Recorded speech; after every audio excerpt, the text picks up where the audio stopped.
Hello, friends. Welcome to another episode of Nobody Asked Us with Kara and Des. I did it backwards. I was doing so well. That's so I just saw your face right confusing. there, and I was like, I have to introduce her, get her on the mic. Kara, how's it going? I feel like we're matchy today. We are. You were like, I feel so scrubby, and I'm like, I wear this all the time. This is my go-to. I'm wearing my Everybody Watches Women's Sports sweatshirt, which is super cute on the back, but on the front, it's not as cute. Your sweatshirt fits better. I like it. On the front, It's it a looks little cuter. more tightened up. Yeah, Not- show us what does your it's a sweatshirt really. say? This is a fancy, more like a business casual hoodie. It's from a brewery. It says Untold Brewing. So Oh, obviously, cool. if you're going to a nice dinner, you would go with this one and not yours. Yours is Not more mine. for No, like mine's a more cash. bonfire. Wow. You just come in from a bonfire? Are you at Yeah. the lake? I actually am. It fits. All the boxes check. I love it. Lake attire. I'm here for it. What's new besides being at the lake? How did that happen? When did you We've get been up here for a there? little over a week. Okay. We made the drive one day. It took us about 15 and a half hours, both dogs, both cats, and the beardy. We made it. Does she sleep the whole way? Or is she was like calling really at you good. like, I gotta go to the bathroom? No, she was really good. She did poop twice in the truck, which, we told Colt to soak her the day before to make her poop. He did not. So she pooped in the truck twice, which was stressful for everybody.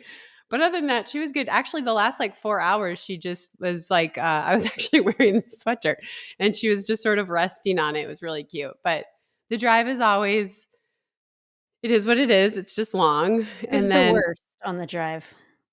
what's the worst? Who's the worst? Like which animal or human? Actually, this time it was pretty good. Usually the cats, their drugs wear off with about 2 hours to go and they just start meowing. They're in a crate and they just start meowing like crazy and like hair just floats through the truck. But they were good almost the whole way. Like they didn't freak out. This was actually one of the best trips we've ever had. And it was crazy. Like I drove 3.5 hours. We stopped. Adam drove 3.5 hours. We stopped. I drove 3.5 hours. We stopped. And then Adam drove the last 3.5 hours. I'm like, it was perfect. Like we shared it perfectly. We listened to a bazillion podcasts. So Who'd you listen to? What was good? We listened to something on Wondery but we never got to the end because the episodes aren't out yet, but about a kid that was kidnapped, which was really horrible actually. And the kid sounded a lot like Colt. Like he had dyslexia, but he was super creative and he could play by himself and he was super musical. And I was getting like really upset because it was basically describing my child. And this kid was 12, but it was anyway, really long way to say I don't know what happened because it's ongoing. Not out yet. We listened to The House in the Hills or something like that, a Dateline. We listen to a lot of crime podcasts. And then when we need a laugh, we listen to Smartless. We need to do a running by crime episode. Ooh. We could find a really good story. Yeah, but one with a happy ending? I mean, I don't really want a running crime sad story when I go out and run by myself every day. Yeah, there's got to, well, I don't know. Maybe it could be something. Yeah, well, I'm going to look into this. I feel like we can find a really good crossover pod and then just go off on it one episode. And then maybe we can just make up the ending. Maybe it ends up happy because the person's in jail. Because we decided. Oh, yeah, there you go. I like that. Right? That's a good tie-up. I don't know. I'll look into that. I think that would be fun. And crime podcasts are all the rage, I hear. They are all the rage. I hear. I mean, I love it. I listen to someone I'm running. I just love. There's this podcast I listen to. They have 2 seasons of it called. Hold on. Now you talk for a second. It's so good, Des. Into the phone. I'm just going to play-by-play it. Nobody asked us. Kara looks down. No, you need to say something. I've been listening to Inconceivable Truth, which has been really interesting, but now I can't find it. Shoot. I listen to a lot of pods. I love podcasts. You also mentioned a number of running ones to me. Like, do you listen to yada yada? And I'm like, I have no idea what that is. You don't know what I'm talking about. Not a lot. Ever. Yeah. not often. Oh, Beyond Repair. On these calls. Okay, Beyond Repair. Beyond Repair. Which was really, really good. 2 seasons of that. unless you want them tidied up with a bow, and in which case it's not your pod, but it is really good. Do you listen to the Press Box? No, is that about sports? Yeah. And it's sports media, so it's a lot of broadcasting commentary. I see. Yeah. That's what I should be doing with my time, is listening to stuff that would help me be better at my job. But instead, I just love crime stuff so much. I don't know why, I'm weirdly fascinated. And one time I was called in for jury of this case where this guy murdered his girlfriend, cut her up into a bunch of parts and put her in different suitcases and stuff. And you would think this would have been my dream come true. And instead I wrote, like, I was there for the day, took the class and everything. And then I wrote on the sheet, if you pick me for this jury, I will be traumatized for the rest of my life. You will have to pay for my therapy. You will have to pay for all of the care I need afterwards. I'm going to, and then they let me go. Hard no. I was like, I like watching it. I don't want to like actually see it. Or like, Did you I like follow hearing about it. like on afterwards? Like, did you keep up with it and see how it Oh yeah, he worked out? was guilty. Yeah. But I was like, because they were like, you're going to see these photos. And I'm like, nope, I can't handle it. You can tell me the story. But when I see the photos, now I need therapy. I'm never the same. I'm a shell of who I used to be. Yeah. I feel like I've told you this story before where Ryan and I closed on our house and then we were getting ready for the trials and the Valentine's Day murders. I was like, that's our garage. That's crazy. Crazy. Yeah, Wait, just real story. quick recap it for people who are just joining our pod. Well, first of all, you've been missing out on so many things. Go back and listen to all the episodes. Welcome back. So we closed it in the house and then we're getting ready for the trials in I don't know where they were, but we were in Orlando and this Valentine's Day murder comes on and like the guy chopped up the wife, dropped her off in the woods, like spread all the pieces. And then he was like, oh no, this was a bad place to put her. So he pulled all the pieces back together and moved her back into the garage, like in a container. But this lady who lived on our street was out walking. It's just all these trails across the street from her house. And she found some blood and then she found some like pieces, I think. So she put him in a bag and brought him back to the house and called the police. And that was like the evidence that sealed the deal on the case. But yeah, she brought those pieces. When she was walking back, they're showing her like walking into the house, like with the bag is all reenacted. And I was like, oh, that looks really familiar. Like, where was this? And we started Googling it. We're like, oh yeah, we just bought the house from her. That's crazy. Good stuff. So we live by a lot of woods is the point of that story. Mm-hmm. Which is good and bad if you're a murderer and you like to hide things there. But great because it's private and it's beautiful. I don't know. There's a lot of options. This is not a thing. I don't ever plan on committing a crime. And I think like crime podcast listening, maybe you do this too. But do you ever like wonder like if you could get away with something all like the time. that? Yeah, all like what would I do? How would I like? I think about that a lot, and not a lot. Like, hold on, but occasionally, where you're like, "Oh, feeding the pigs, yeah, okay, that makes sense." Like, there's some people get it right, and you're like, so smart. I don't feel think like, about it. Not that I want to or I'm planning on it, but I kind of feel like I could get away with it. So do I. You're like, idiots. I'm like, guys, it's not that hard. Yeah. So. Well, I mean, what the hell do I know? But anyway, we should probably move on from this because I'm sounding like a complete psychopath. This will be the evidence they go back to for any unsolved cases. Just kidding. I've never hurt anyone. I bet you that a lot of people do that though. They're like, I can get away with it. So I feel like it's probably a sane thing is what I'm trying to say. Yeah. But then also those are the people that always get caught when they do it because they think they can get away with it and they're so dumb about it. So we probably would end up being really dumb. Be like, no one will find it in my little fire pit. Don't speak on my behalf, please. Okay. Fair enough. Just kidding. Okay, what else? What else is going on? You've made it up to Minnesota. Mm-hmm. Are you in Duluth? Or so we're actually outside of the city limits, even though our address is Duluth. So basically, like the house. So this is where I'm surrounded by the property that was my grandparents' right now, and right down this little dirt road is my mom's house, which is where our cabin used to be, and then next door to her is my grandparents' house. So we're about 20 minutes to Duluth, like really 30 minutes to downtown Duluth. So we're kind of in the middle of nowhere, which I really like, and we're on a small lake. And it's really meaningful for me because this is where I grew up. And, this is where we moved when my dad died. And so I really love being here so much. It just makes me happy. And it makes me happy that like Adam and Colt love it out here. It's just like really slow down the pace of life. Like hanging out with friends and family and being outside is what matters. This is getting really cheesy, but it's just true. No, it's great. It's just a Yeah. totally different vibe than I love Boulder, but it's just a totally different vibe than when we're in Boulder. And it's like the whole point is to just be outside as much as possible, hang out with each other. And I just love it so much. So we won't be here as long. We won't be here as long this summer because we have to get back for heading to Paris and stuff. But I'm always like, oh, I think when I'm done, and we do our burn it all down pod where we just say all the things we really think, I think that I can see Adam and I moving up here permanently. Yeah. I was going to say potential lifer. Yeah, Maybe. for sure. Yeah. I like I mean, it. I love Colorado. I've Yeah. embraced that state and it's an awesome state. But I think like I definitely, and it's probably just because I grew up here, but this is more my vibe. You have like vacation mode energy going on in that sweatshirt of yours. You're like, I got shit to do today. I just got back from the campfire. I do feel like this is the one place where I truly, truly relax. Yeah. And like let my guard down and just don't care. And it's good, I think. Yeah. That's great. No, I think that everyone needs that spot. And a lot of times it's really hard to find that because we're like trying to do jobs and trying to fit in and trying to make new friends and like all these different things that just keep you busy. Yeah, and then you realize, totally. oh, I can just be. That's what Charlevoix is for us. I love that. How often are you guys in Charlevoix? Did I say it right? You did. Okay. Most of the time.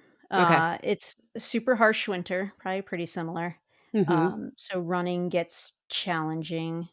I think if I weren't running or preparing for races, I could be here full time and enjoy the winter.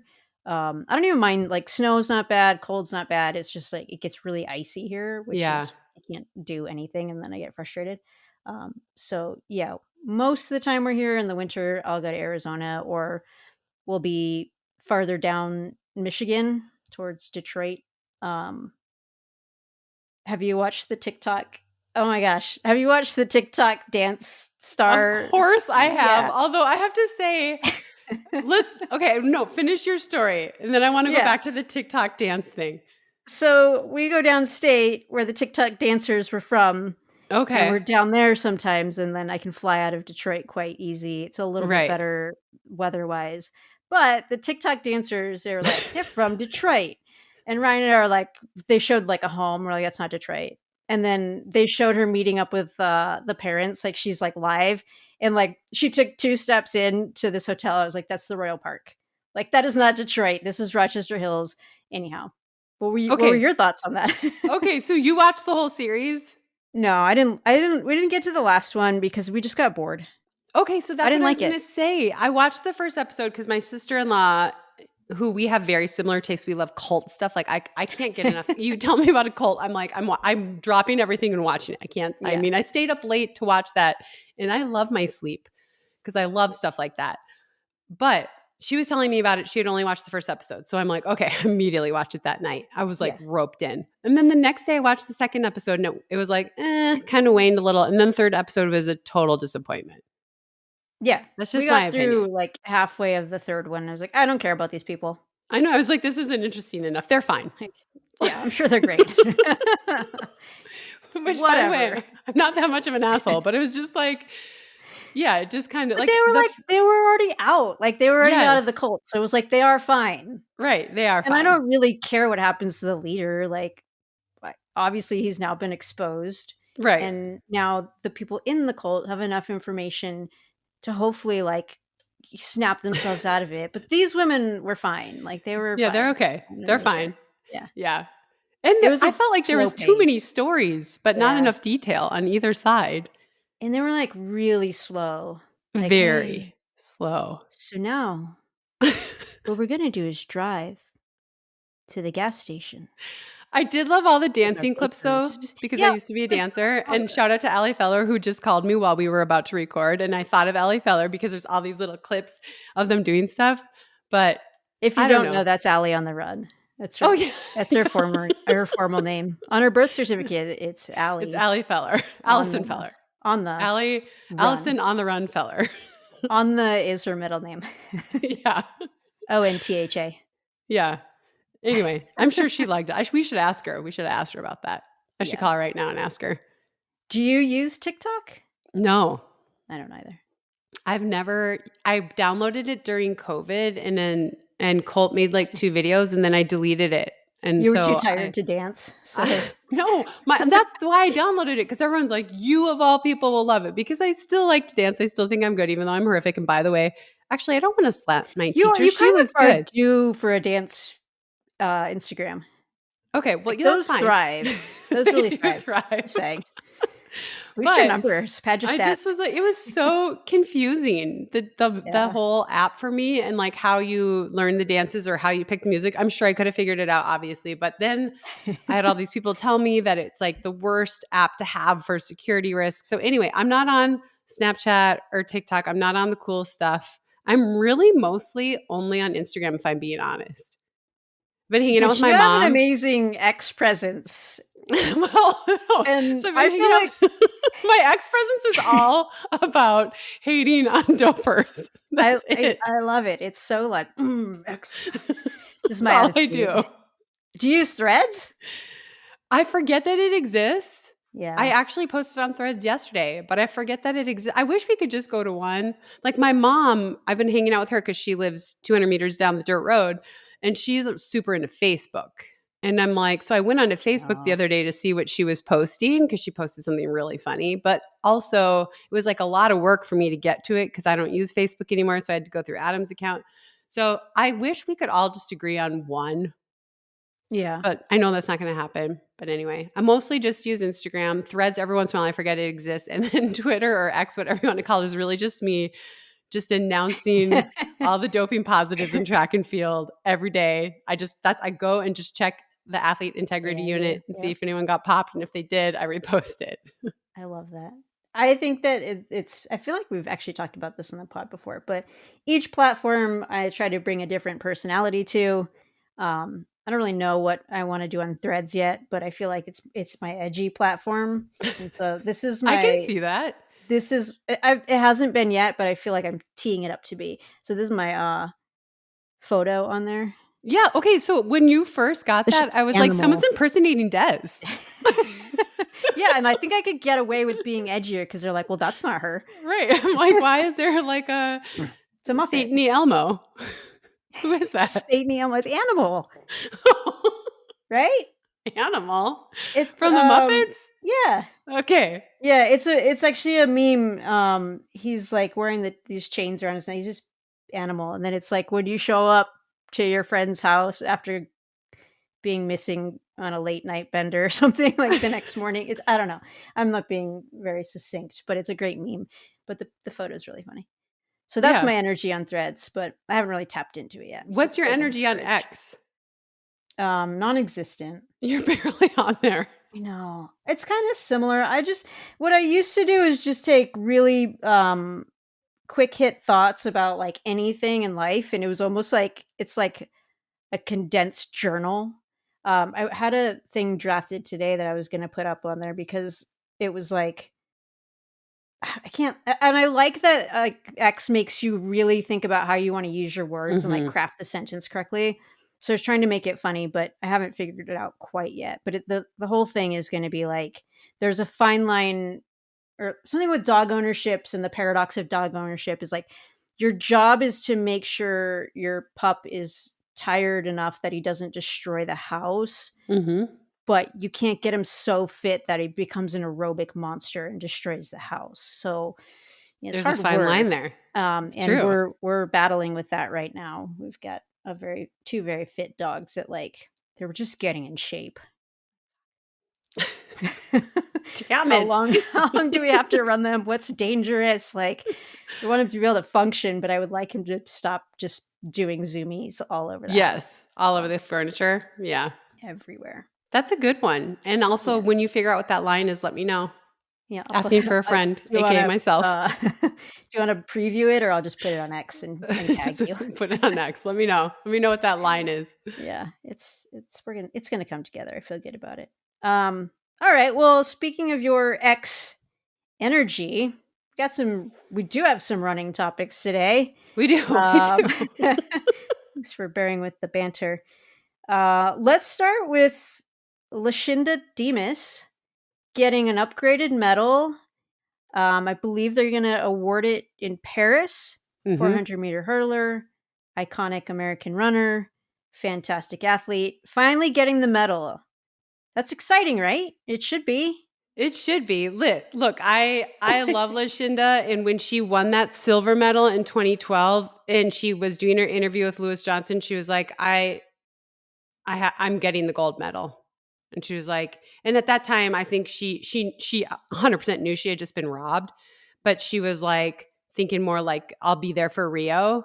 And I can't remember. I think she got injured right before Rio, and it just has been just horrible to watch this.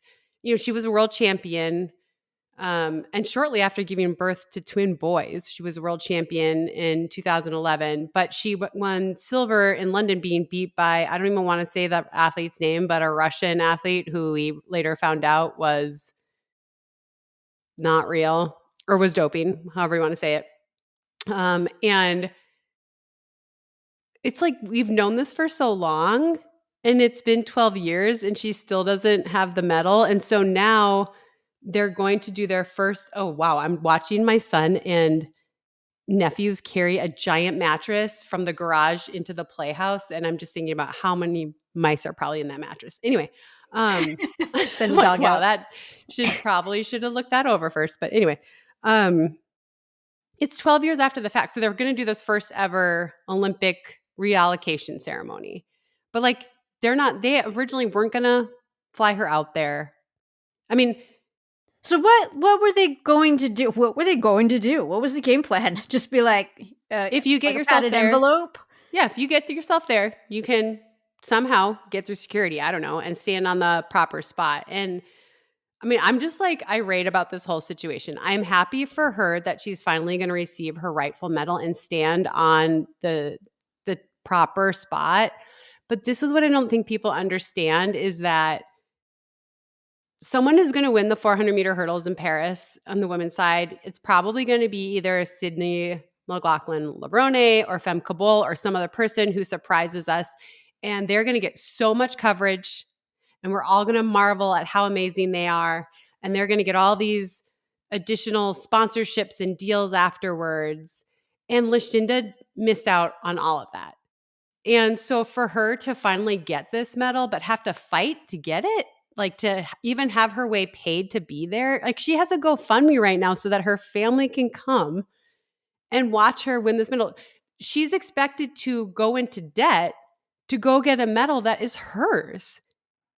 And this is not about me, but I'm just going to liken it to myself for a second, because in You have 2017, I legit participated. experience. Yeah. Well, I participated in the first ever medal upgrade ceremony at World Championships, and it was 10 years after the fact.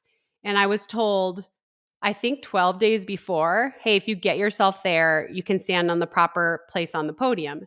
And my initial reaction was like, what? I mean, it's in 12 days and my son's passport had expired, all this stuff. And so, but my husband was like, no, you're going. We are going. And so I was like, well, who's going to pay for it? Well, no one's going to pay for it. So I fought with USATF and what was then IAAF, which is now World Athletics. And so finally, one of them agreed to pay for my flight and the other one agreed to pay for a hotel room. And I went there, and the whole time I feel like I'm bothersome. Like I'm annoying to USATF because I took up one of their rooms, and then I need an outfit to wear on the medal stand. And I'm not saying USATF is mad at me, but it's like I'm kind of a problem. I'm like, well, when can you meet me to give me the medal stand outfit? Well, we can't do that. Well, we don't have the proper sizes because I'm not an athlete competing.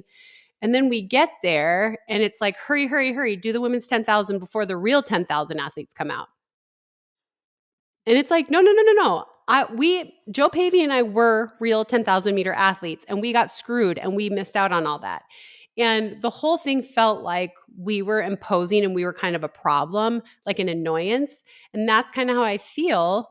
Like when you tell Lashinda she can come and get her proper medal, but you don't say, and we're going to treat you like the Olympic champion that you are. It's like, I hate it for her. I mean, I'm glad that this is happening, but I hate the whole setup and how she has to fight to be able to be there with the people she loves. It drives me crazy. What would you tell Lashinda about managing that experience that you wish you knew? Like, what do you think would help her to make it a better experience, that you learned? I think just that you are going to stand there and just soak it in. It's not going to be the same. It's not going to be the same reception as the women that run right after you, and it just, that sucks. And it's, but just be mentally prepared for that a little bit, because the audience doesn't understand. They don't understand the significance. They don't understand this is 12 years in the waiting for you. And you knew the moment you crossed that finish line that you should have been Olympic champion. And it's like, this is what people don't understand. It's so much is lost. She has 2 more children now. She has 4 sons. Like, her life is totally different. And so much was lost. And we talk about prize money, and that is huge, and the opportunity after. But just even that ability to stand there and hold court, have everyone watching you, talking about what an amazing job you did. So I'm hoping that it's better for her than it was in 07, or 17. And I did appreciate it in 2017, but I felt like I was a bother, and I just don't want her to feel like that. And it seems like in the articles, that's how she's feeling, like she's having to fight for have someone help cover her costs. Like, she was robbed. She shouldn't have to pay to go get the moment she was robbed of. Yeah. I'm generally not like a GoFundMe person, but I think I could get on board with that for sure. And then I guess from my perspective, like that's how important changes happen. Like in the moment you feel a certain way, but then it's like, yeah, no, fuck that. I am gonna fight for this. I'm gonna ask for the room. I'm gonna ask for the flight. Like I am gonna put up the GoFundMe. And maybe these people want to pretend like it's an inconvenience, but I'm gonna go stand up there and like take in every second of it and make sure that the crowd sees the joy and like, like as much as it's for you, it's also for the next person that's going to happen to as well. Cause let's be honest, we haven't cleaned up anti-doping. There's still a problem in the sport. So like if you can make that moment, something for change too, that in the future, these people don't have to feel that way. Like I think that's a great opportunity as well. So I know that's like even more to put on her shoulders, but it's a really good opportunity to kind of change how we approach these things. Um, Yeah, I and I agree think with you. Alicia Montano sounds like it's going to have that same thing in In LA, LA. and Yeah, hopefully that you see the progress, and it's not like, hey, this is super inconvenient. It's like, no, this right. should have been done correct the first time. Right. It's inconvenient for me, so make it not the same, but Right. maybe even a little bit better because you kind of owe me. Right. Lashinda, I Um, hope that when they raise that flag and they play the anthem, I hope she can just close her eyes and feel it. And the only silver lining is that her kids will get to be there. I will say one thing, Joe Pavey and I didn't have any kids when we ran in Osaka, and just looking out, and her kids were, waving a British flag, and Colt was waving an American flag, and that's one silver line, is like her kids will get to be a part of that and remember that, being there with their mom. But I'm not a huge GoFundMe fan either, but think about supporting her. Chris actually brought this up before we started recording, but we talked about this in the last episode, how, the Boston prize money was brought in, which is so important. But this is what we're talking about. There's so many people that are getting screwed, and it's not always just prize money. Like, sure, Lashinda got screwed out of her contract bonus and other opportunities, and I'm sure it is a lot of it's a money, lot. but it's even just that moment of being there, all the television coverage that she would have gotten. Like, we love a good crier on that podium. We just do. And she didn't get to have any of that, and that feeling of accomplishing your lifelong dream on the world's biggest stage. It's just like that was taken from her. Yeah, so mystery Boston man. I guess he wasn't a mystery man. He Yeah. was If mystery. you If have you more have money any laying around. donate, Lashinda Demus would love to fly first class and Yes, with her stay from the kids. Four Seasons, and she Yes. certainly deserves it. And Yes. USATF, if Mystery Man doesn't come in, maybe you should do something. Or World 100%. Athletics. Maybe World Athletics instead of, doing a rebrand on the Ultimate Games. Okay, I'm can we talk about that? I'm jumping ahead. I was good. Okay, do you wanna talk about that, or do you wanna stay on Olympic theme? Sure, let's stay on Olympic theme, Let's but we stay have I to I talk about just that. wanted to just jab a little bit right Okay. there, I like it. I like but it. I'm feeling my animal emoji. No, we're gonna stay on the Olympic topic. Speaking of Olympic opportunities and World Athletics, this is good. It's kind of snowballing into the gripe session about World Athletics. Good on the good side, we did find out Lenny Korir is been named to the team. It yesterday it was kind of like pending approval, pending approval. Now more reliable sources. I saw NBC posted something, so to me that says World Athletics has approved it. I haven't seen any official wording yet, but I feel good about it. Yeah, Do you I feel saw good something about it? earlier that said that World Athletics had approved the qualifiers based on ranking and that he's in, which is the right thing to do. And this, like, I know we're building towards the gripe session, but I'm just launching in. Did he really need to feel all that stress? When the window closed and everything was done, couldn't we just have told him on that day, yes, congratulations, you met the requirements, you are an Olympian? This is his second team, but you are a 2024 Olympian. Like, why do we have to? Ugh. Anyway, I'm very happy with this news. This is how it's supposed to work. People are supposed to follow the rules, qualify the way they're supposed to qualify. He qualified through his ranking and he's going to Paris, which is what is supposed to happen. But I'm annoyed that he went basically a month being like, well, I don't know if I'm going. We don't know. Well, I That's think annoying to that it me. just says so much about the ranking system, which is something they want to be using more often and to fill out more spots on the line, which gets away from, I don't know. I mean, it's kind of double-edged sword. It's like, hey, we want people lining up and competing more often. This is how you get your ranking points, like compete more. Okay, I'm all for that, but I don't like if we can't just look head to head who's made it and who didn't. I get very confused and it feels like it takes away so much from the sport where it's like trials top 3 great we know but then you got to wait, you're right, so Right. um And yeah, maybe like strange. as a country, the United States has decided that, and I personally agree, I think you do too, that the trials is the most fair system. Maybe we should just be able to pick our team that way. Right, I know we've got an international audience, Kara. Every now and then someone will pop in and be like, well, just because you're American doesn't mean you should just get your quota or whatever. It's like you got to play by the same rules, which is so totally true. That's true. It's very fair, but I don't know. We got to figure out a way to have our 6 spots locked up prior to the trials, or else Yes. I don't know. Reevaluate our system, I guess, which would be Hmm. a real bummer. I mean, you could push the trials back, but then you're picking your team really close to the games, and they're not going to be ready. Right. So I don't know. Well, in this one situation, it all worked out just fine. Yay! I'm pumped for Lenny. I Yay. mean, I I am think too. we really it's such a bummer too, and we haven't talked about him as much because it's been like I don't know if he's on the team or not, and I mean he ran great at the trials, and I feel like it's been under celebrated just because it was like I don't know if he's an Olympian or not, and so I hope Hmm. he gets his due. I hope he gets a ton of stories right now that come out.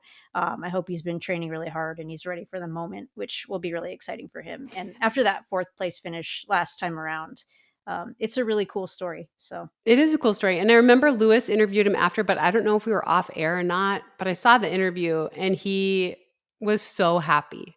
He was like, I'm just so happy. I'm so happy. Like he ran a smart race. He didn't get caught up in the beginning stuff. He waited. He was able to close. I mean, it looked like Elkanah Kebet had that spot uh-huh. just locked up and then Krier just comes by him. And so it was like he ran that so smart and he was showing a lot of emotion. And it's like I wish we had been embracing that storyline the whole time, but I think we were all like with caution, like, well, we don't know. We don't know if he's going or not. And it's like, damn it. Well, now he's going. So now we can embrace the storyline. And yeah, he was talking about how he was fourth last time and it's been such a long wait to get back here. And good for him, man. He ran really smart on a tough day. And now he gets to go to the Olympics. Hooray. Yay. A happy ending to our crime pod. Yeah. It was a crime that he didn't have that spot to begin with, but it's been solved. Onward. All right. Anything else you want to clean up in the crime pod? Let's do it. Let's talk about the World Athletics rebrands. We've got World Athletics short track, which is the new name for indoor track. Mm-hmm. It reminds me of speed skating. Why? But can I just say, why did we do that?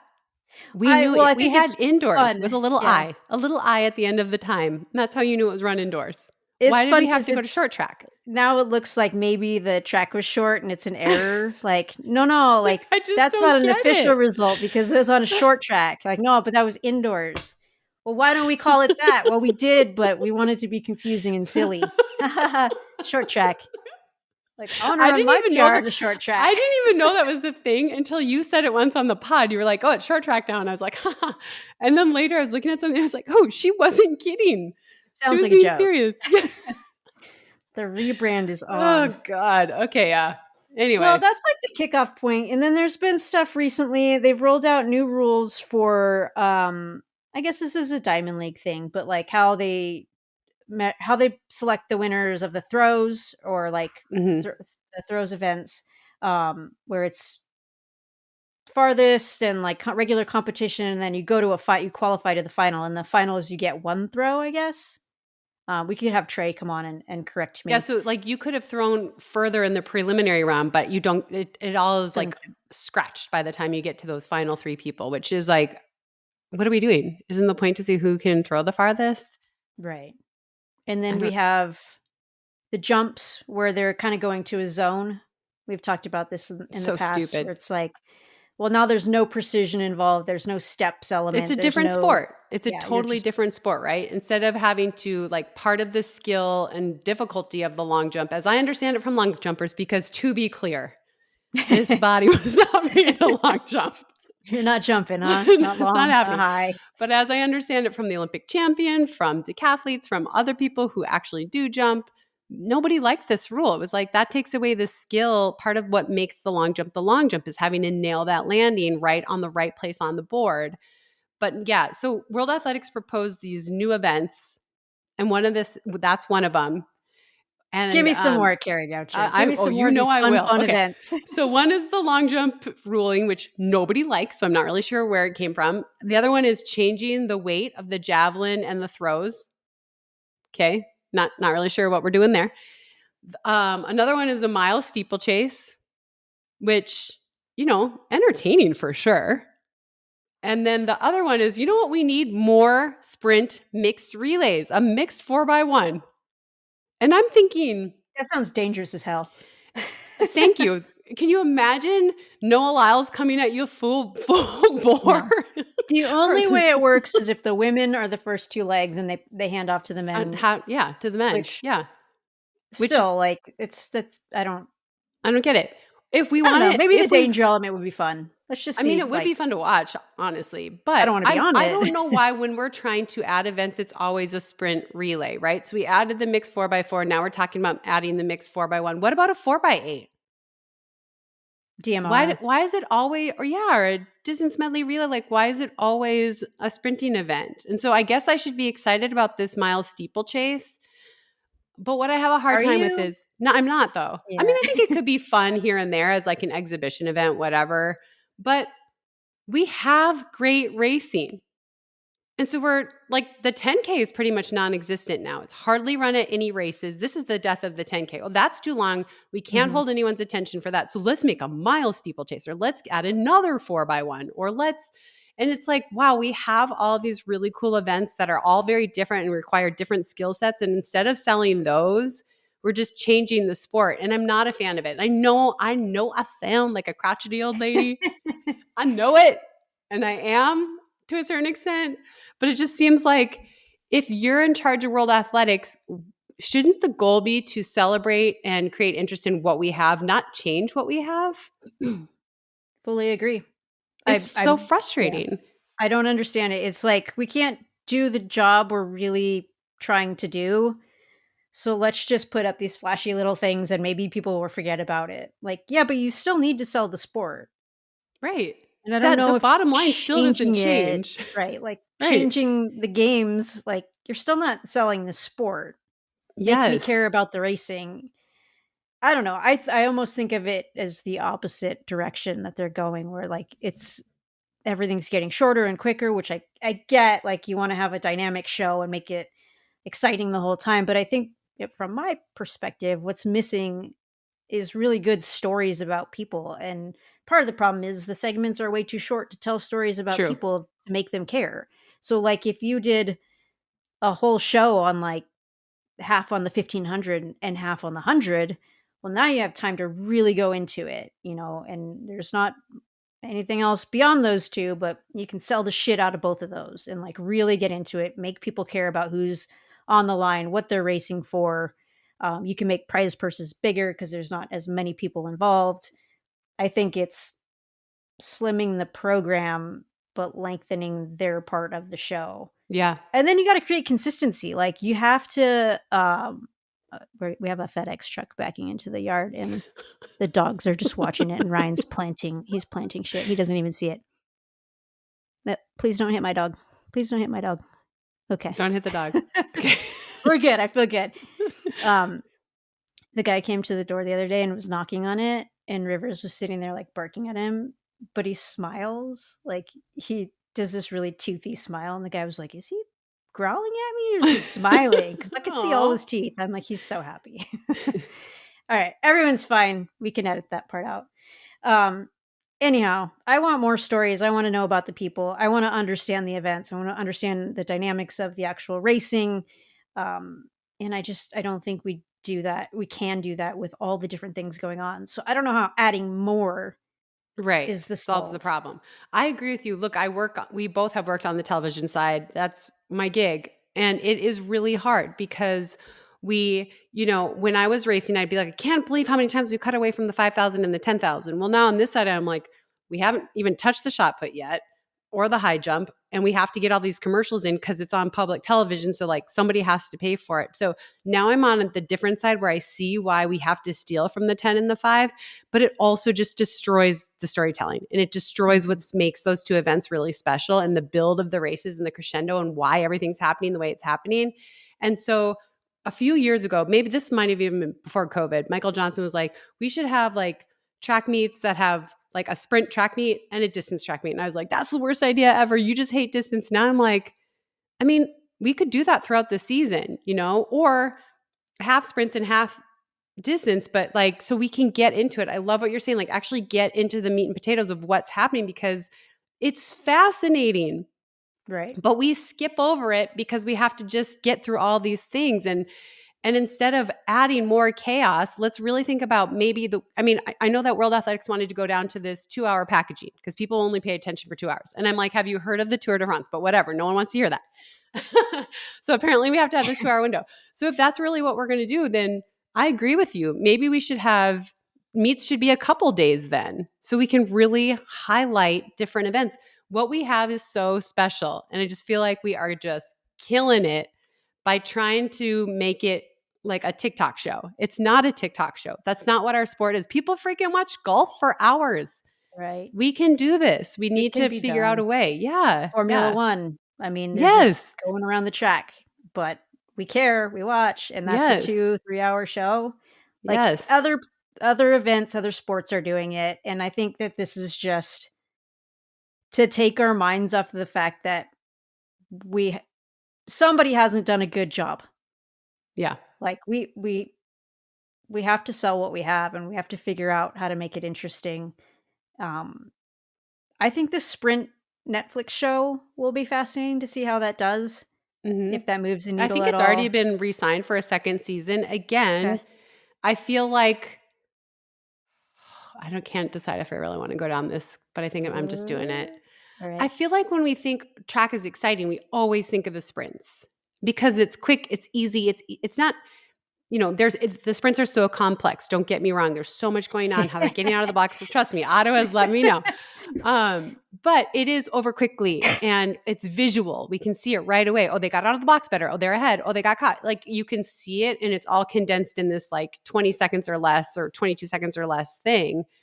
And, or if you count the quarter, whatever, we're talking about a minute or less. And so when we talk about like bumping up the sport, giving it more visibility, we often like go to the sprints. Like this Netflix thing is all sprinters, and then it's been re-signed for a second season. And as I understand it, it's all sprinters again. And those are great stories. I'm not saying sprinters shouldn't have stories told about them, but I feel like that continues the problem that we have right now, which is that we don't get into the nuance on the field events or the distance events.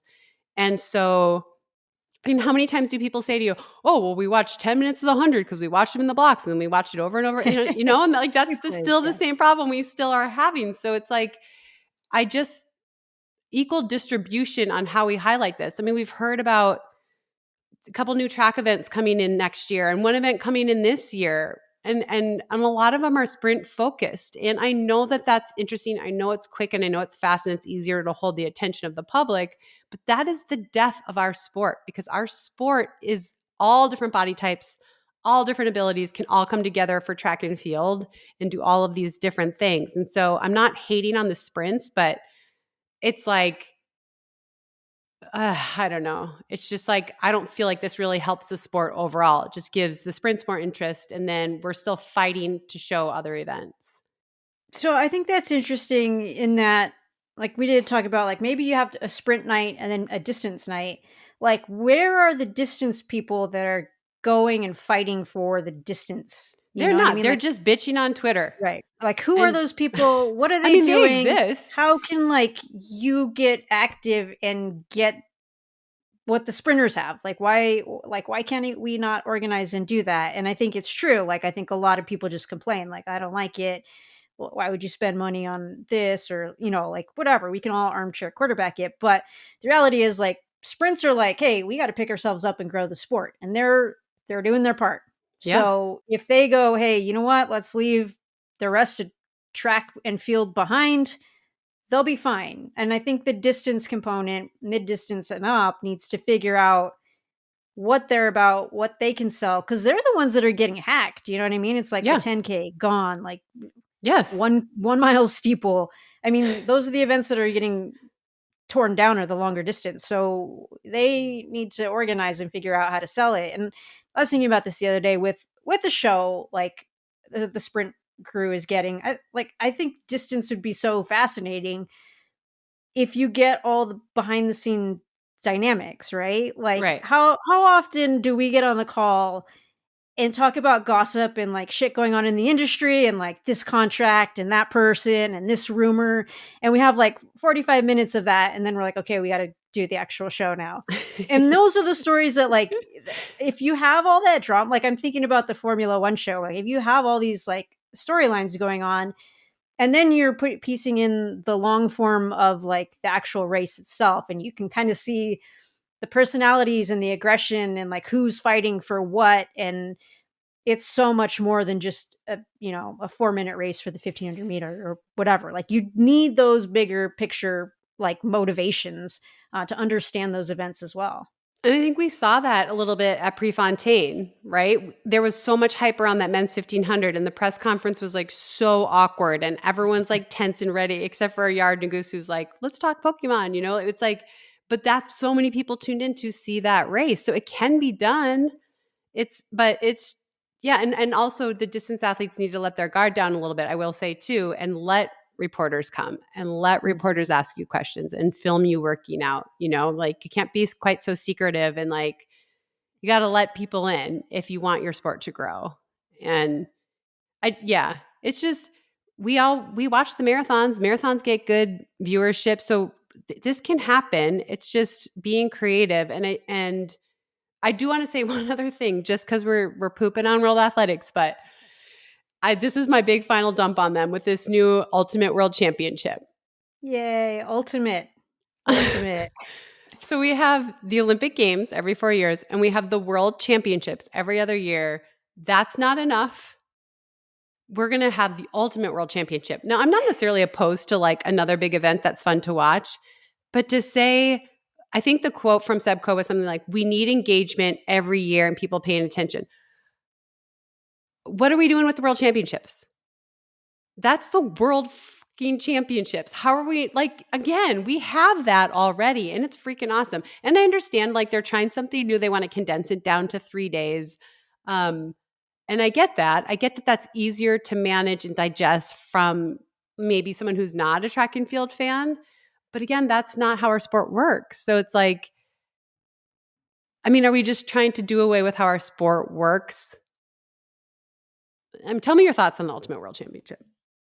I'm so negative today. Honestly, I don't even really know the program. I just think it's goofy as hell. It's like Straight first, finals. like the name of it itself implies that it's greater than the world championships, right? Which I don't like. It's not the can't case. be. It's just Right. not. The fields Right. are smaller. It is. Yeah. Right. You're already crapping on the biggest product that you have. So I think that's already a branding mistake. I mean, it's like short track. I don't know who's in charge of marketing and branding over there, but let's look around. Yeah, and then I don't know, I'm fine with the condensed version if you name it something different. I Right. mean, I'm guessing it's really just like a Diamond League final. Okay, thank you. Thank you. We already have that every year. It's called the Diamond League Final. That's what we Did have. I walked right into that, right? I was so excited for that you just said that because I was going to say that. We already have that. It's called the Diamond League Final. Right. It's for 2 days at the end of the track season every year, and not everyone gets to be there, and it's small fields and it's straight finals. We have it. Peeps, Done. we Check. have it. Right. Yeah, I think that there's this thing going on right now where everyone's trying to be innovative and it's like we're all cannibalizing the things that we have, right? So now it's like Michael Johnson has a series, Gabby Thomas is going to put together a meet. We have the Diamond League, we have the Ultimate World Championships, we have the World Championship, like, and they're all like just blowing up the audience. And where do you go? And then you have people being like, well, I need 700 streaming platforms to watch this shit. Like, I'm just going to delete them all. And I don't blame them.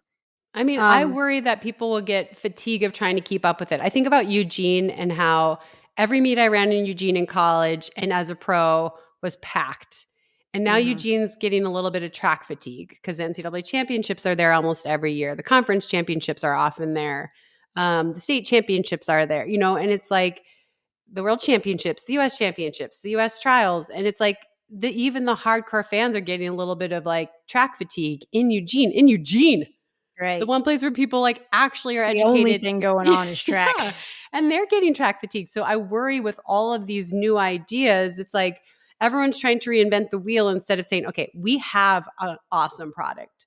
Why are we not, what is it that we want? Is it more viewership? Okay, how are we going to do that rather than just like, let's get another mixed gender relay. Woohoo. I'm hung up on the relay thing, probably just because distance always gets left out of anything new, it feels like. And I know there's people from field listening to this being like, tell me about it. Fair enough. All right, well, let's do the shot put relay. You have to catch it. And chuck it. And then throw it down the line. How about you run a mile and then you have to throw the shot? Yeah. Talk about changing the sport. I want to see him catch it. Like the Krauser throwing to a lady and her. Oh, like, God. With giant gloves on. It's a big helmet. That's terrifying. Yeah, that sounds dangerous. And one last thing that I was thinking about, which is that there's a lot of injuries this year from big name athletes. Like not even all of them have been announced yet. And I think some of it is that we went Olympics, World Championships, Olympics. Next year's another World Championships. That's 5 years in a row. But now we're at year 4 with no break. The off year was good for our athletes. The off year, it's not like they didn't train and compete, but maybe they tried a new technique in the field, or maybe they ran an off distance, or maybe they trained a little bit differently. And so I worry about adding this ultimate world championship. We're setting ourselves up to constantly have people injured. But that's just my own little philosophy. I don't know. I definitely someone could argue that I'm wrong, but I could see that. Something I've been thinking about. There's a lot on the line in these championship years, and you have to be pressing and you have to be, I mean, I don't know what contracts look like, but I'm sure reductions come into play when there is a championship. And then it's different in off years where maybe it's rankings or times. So that's probably part of it. Yeah, I don't think there's anyone who would argue against that. Like, I think you could find some validity in it, even if it's not the only reason. But um, what's fascinating about that is you do have all these championships, and we're talking about. I think I remember at the beginning of this is like we're going to have so much momentum and so much interest, and this is going to be so good for the sport because we're always going to have a thing to peak for and get people excited about. And here we are nearing the end of it, being like, well, We need more. we need to innovate.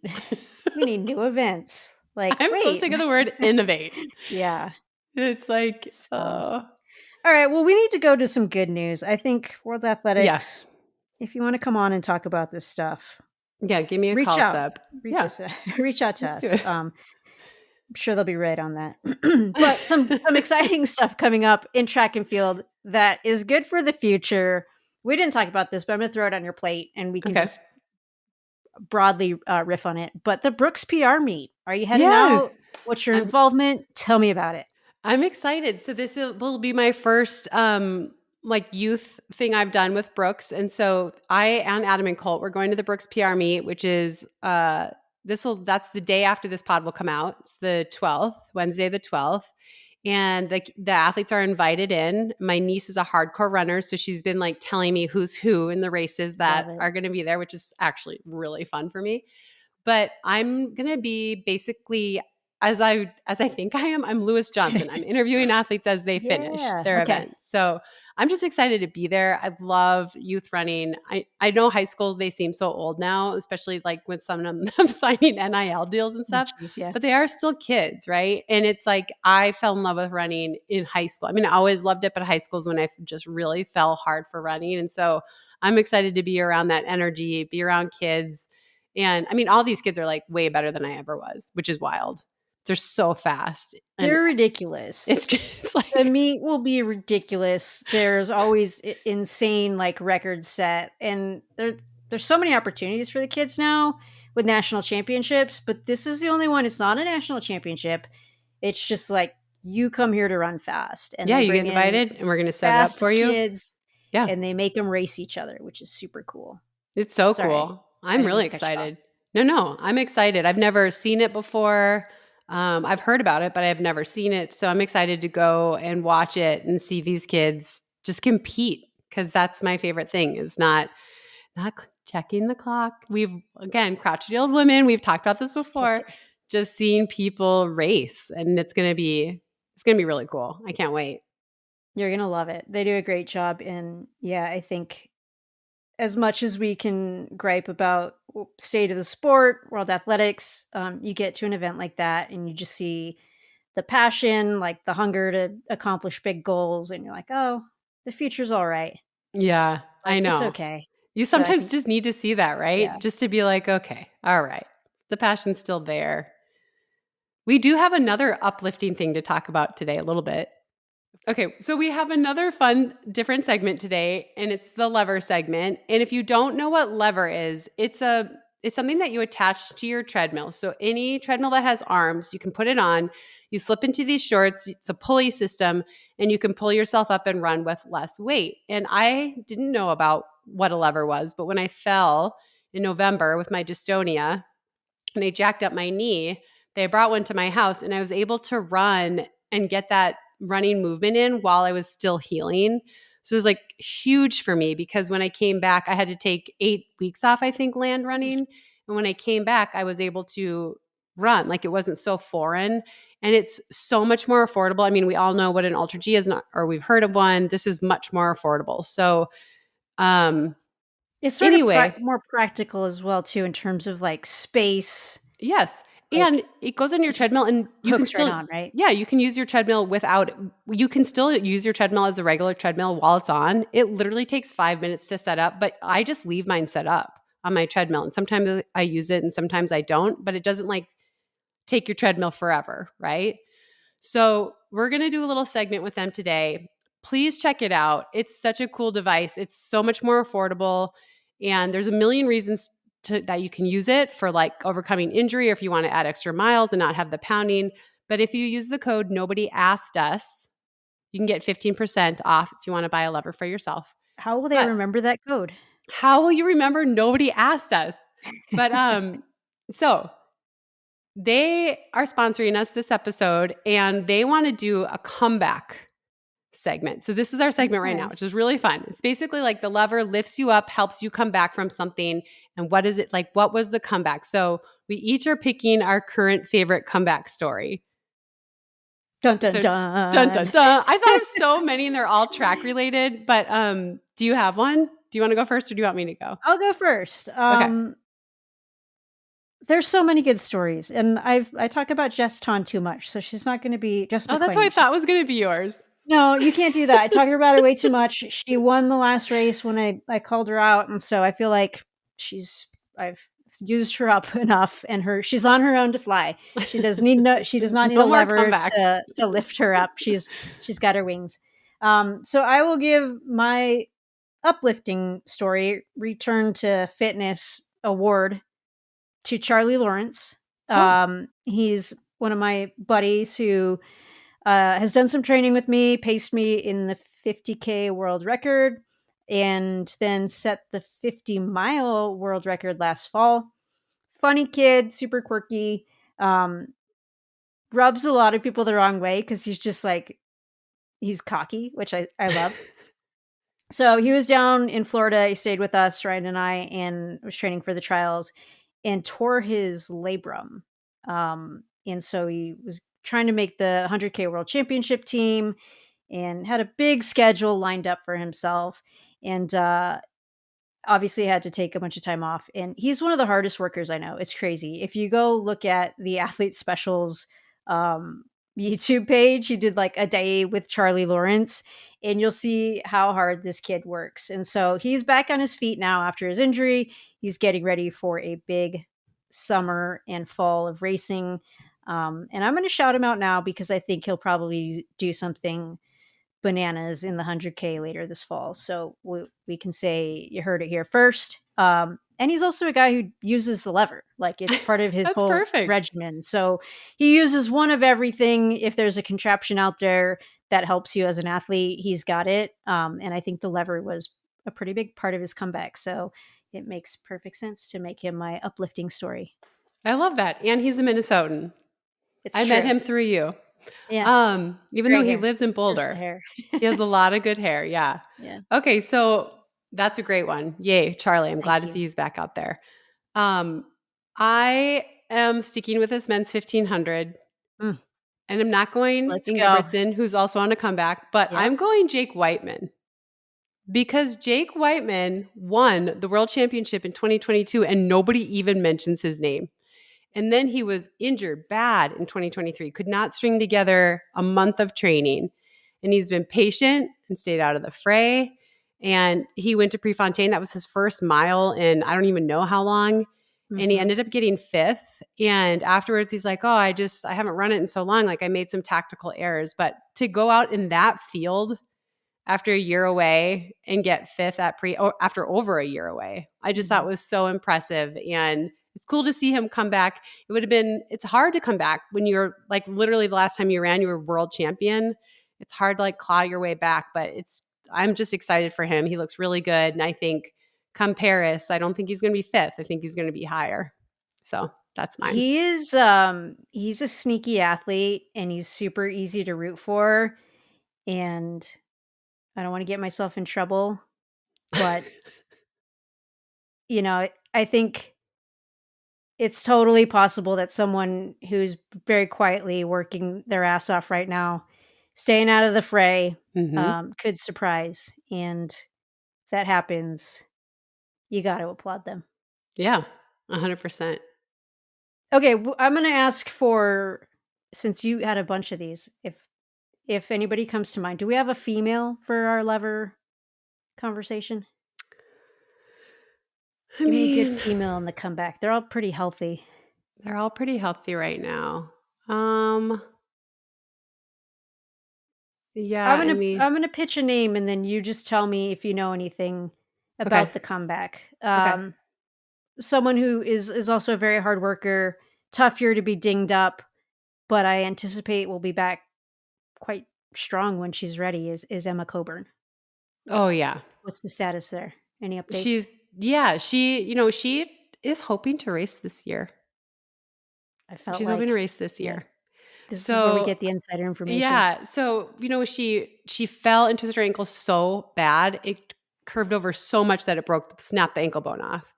But she is so determined to obviously the trials are off the table. But I think she just ran in an Ultra G already. Like she's been like riding the bike and doing all this stuff, obviously with precaution and with like doctor approval. She's not just like running with a broken ankle, just to be clear. But I'm really proud of her, and I think we could be talking about her in a couple months as like someone who shook up the Diamond League at the end of the season. And I just think the way she was upset. Don't get me wrong. She wasn't like, oh, I broke my ankle. It's fine. She was super upset and down, but then would just immediately switched it to, this isn't going to end. Like she had worked so hard to come back from her hamstring tear, so hard. And she was ready to be back and to be who she knows she can be. And it would have been really easy to just crumble and be like, I'm done. I can't do this. This is crazy. I just spent a year building myself back up. But she spent a couple days being upset, and then she was like, no, I'm coming back. So it's been cool to see her do that. And I mean, she is being careful, but she's also being aggressive and seeing what she can get out of herself. And so I hope that in a couple months we're talking about Emma Coburn lining up at the Diamond League, because it would just be amazing. A very uplifting story. Yeah. Indeed. Good one. My All heart just right. grew. Well, we have to end the show with our normal I love top that we 5. still have like 8 things on our list of things I to know, talk it's a about. lot. So some of this is going to have to get pushed off, but we are going to do it. We're going to do an Ollipop top 5 today. Okay. I got my Ollipop gun right now. Strawberry vanilla. Classic root beer. Cheers. Oh, and at Costco right now, you can get these too, by the way, in a pack. That's the But don't pack do that. Order in them my and use fridge. our code. You have to get a membership to go to Costco. Yeah, You just can use just our go on the code. website, Yeah. use the code. It's easier. They'll deliver them to you. Love it. If you're confused on these codes, it'll be in the show notes. Just try any website you go to, anything that you might want to buy. If But there's a nobody spot for a asked us. coupon code, you type in "nobody asked us" just in cases. You might get a discount. We might get money. It's win-win. It might just say, "Hey, that's not valid." That's fine too. But it might work. You never know. Any products. Oh, God, that's funny. All right. Do you have any top 5s? I have one you're going to be like, that's so obvious. Is it Colt? No, but I can use that too. No. Cheers, Okay. cheers to Lenny Korir. Oh, okay. Officially a Top 2024 Olympian. Well Top of the done. podium. Yes. I love that. Yeah, that's appropriate. It should take up 2 spots, but we'll just give it 1. All right. I'm in my journal, my notebook. I have a show notebook. All right, have you ever heard of High Rocks? No. Should I have? No, it's fairly new, but it's like CrossFit-y kind of. So Okay. it's like a kilometer of running and then like a fitness workout, like lat pulls or a sled push. And they're doing them all over the world right now. So there's these like championships going on. Anyways, there was High Rocks in New York. I guess it was last weekend, and a bunch of my friends competed. It looked crazy fun. I have no desire to lift anything, not even a finger. But I was like, this is cool. People need to be checking this out. This sounds like It's something a I would whole- like. Yeah, I think that you would totally be into it. I immediately thought of my friend Anna Massinelli, who was really big into CrossFit. I was like, she would just spank everyone. She's just a muscle. But it's cool because it's a balance of running and these like fitness tests. So check it out. I thought that was really neat. I thought it was worth mentioning. So it's in my top 5. That's good. Thank you. Okay. I only had Krier written down, so I'm gonna do another one though. We briefly talked about it before the show, which is that a little athlete named Beatrice Chebet Ooh. broke 29 minutes, 10,000 meters. I'm sorry, at what? Prefontaine Classic. And it was not on national television, which is a crime against the 10,000. It was set up as a world record attempt by Gudaf Sagai of Ethiopia. Gudaf actually did a lot of the work, led a lot of it. But then I think with like 3 laps to go, Chebet went by her and caught back up to the pacing lights, which were set at world record pace, and ran past them. And I'm actually glad I wasn't calling it because I don't know how to describe just how mind-blowing that is and just how significant it is in terms of like what it means for a female sport and the women's 10,000 moving forward. And this is when I get really sad when I think about the 10,000 being erased. But yeah, 28. I want to say 54, but now I'm nervous. Let me look it up. Yeah, it was bananas. I opened my phone, hit refresh on the results, and then hit it again, and then hit it again. I was like, obviously this isn't the finish time. Right. They have to have at least another lap to go. Yeah, 28:54. 28:54. I mean, it's hard to like say, what does that mean? What does that mean? It's like impossible to even put it into words. And just because my brain doesn't work that fast of what that means, I just want to tell everybody that is 437 per 1600 for 6.2. So here's a. I'm gonna 69.3 from the top 5 for a second. This has been like pitched as kind of a joke on occasion. Like every Olympic sport needs like a random regular person off the street put in the event so that you have a comparison of like what these athletes are doing compared to regular people. Like a pretty average person, like you put them like how many times are they getting lapped? A ton. Yeah. But I think like people can't, part of the problem with their sport and putting on TV is you can't grasp how fast these women and men are running. My brother-in-law has watched the finish line in Boston a number of times and it's like, it's cool. So this year they went out to like mile 18 or something. And he was like, holy shit. Like he's not a runner. And he's just like, holy shit, you guys are like fucking ripping. Like it's crazy. I had no idea. Like you just don't get that perspective.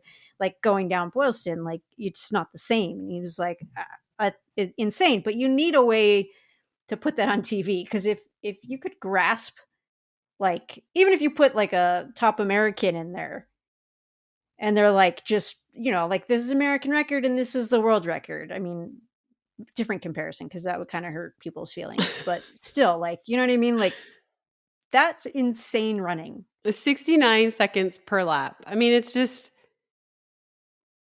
crazy. It was totally crazy. And one thing I really appreciated was in the interview afterwards, she thanked Gudaf Sagai and she said, she was the one that pushed the pace. I just followed. And she talked about how at Prefontaine last year, Gudaf got the record in the 5,000. She took Kipyegon's record and ran 14 flat, and Beatrice ran 14:05 in that race. And anyway, it was like incredible. The stadium went insane. And then she had like the most polite interview, which I was like, God, I love that. She wasn't like, suck it, everybody, which I would have done. 100%. But she was very modest and humble. So I just had to shout that out because 28:54, even when we were talking about it earlier, we were like, oh yeah, the first woman to break 29. And in my head, I meant, you mean 30, but that's okay. You mean 30 minutes, the first woman to break 30 minutes. And then I was like, oh, no. She broke 29 minutes. So yeah. Yeah, it's bananas. Wild. All right. Well, that's a tough one to top. We don't have to top it. You're right. They're going in lower numbers, I guess higher numbers. The rankings not as good. This is okay. Mine is summer. Summer is in my top 5. It's on the way. We've had some hot days. I'm excited that people are going to be on vacation. They're going to be outside. The Olympics are around the corner. I love it. It's a great time of year. I do have a request, though. If people can recommend a good bug spray and a good sunscreen, drop them in the comments on the YouTube. Put them in our Instagram because I need a really good bug spray. I just get chewed to pieces in the summer. Are you afraid to use DEET? No, don't even care. Whatever. I just need to actually get some and then put it on and then apply it. But I Yeah. get I'm allergic to these bites. Like Oh, I have yeah. a golf ball on my calf. I have like 3 marbles on the back of my neck. My hand got bit. It's like my finger's super big. Is that from mosquitoes? Yeah, It's terrible. that sucks. So bug spray so that I can fully enjoy summer and maybe it can bump up on the list to like 1 or 2. Okay. That's a good one. Um, Good luck topping that. I'm just gonna go back and we're just gonna talk about this together because Okay. you actually wrote the nicest little text thing about this, but just Lashinda Demus again. Uh, Getting that gold medal, so long overdue, like so well deserved, such a good person, and mhm. so hard for her to know in the moment she was robbed and have to wait this patiently. But you were saying you knew about her when you were younger, right? She was a 400-meter superstar, absolute stud, setting records, and she just, like, happened to be in the worst era ever because Monique Henderson was also a superstar, and when she joined the scene, like, Lashinda would set a record and Monique would smash it. Like, like, you'd be like, "God damn, like, I wanted to be the best for 1 day," and then she Right. was like, "Okay, exactly 1 day." And I remember them racing at Arcadia, and Monique opened up such a gap on her so quickly. You're like, "Oh, she's falling apart." But Monique just ran so fast, like that you're like, "I can't believe this is a high school record." And Lashinda broke the old high school record. It was just like, man, this poor girl. And I really believe, when you're not the best in high school, you're like, well, I got to figure out where I can be the best. I believe that was part of why she found the hurdles. She was Yeah. like, okay, like I want to be on top. I really like want to figure this out. And there's sort of this roadblock in my way. And then she went to the hurdles and just adapted and was like, okay, this is my space. And And that's not like a knock because think you can. yeah, If I was like, well, I'm getting beat in the 400, I guess I'll go to the hurdles. I'd be even worse, right. right? No, Like it it's takes a insane. Like special talent. Yeah. she got like even better and became the name in that event. And then it's just so frustrating when her Olympic experience is Hmm. now, for totally different reasons, to be overshadowed. Right. So yeah, I feel like everyone should always be talking about Lashinda Demus and how great she was because just her love for the sport, to be able to be flexible and adaptable, and also like to appreciate how good her competitors were, but strive to be better to get to this top step.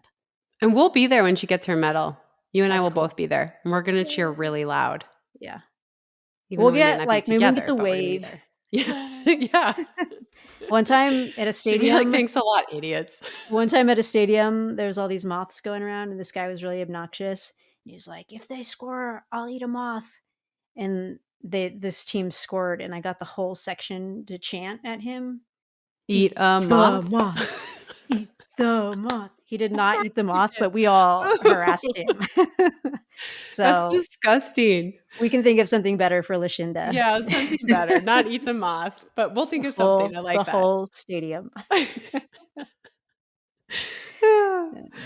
All right. Well, what a great show. That was fun. More soon. All right.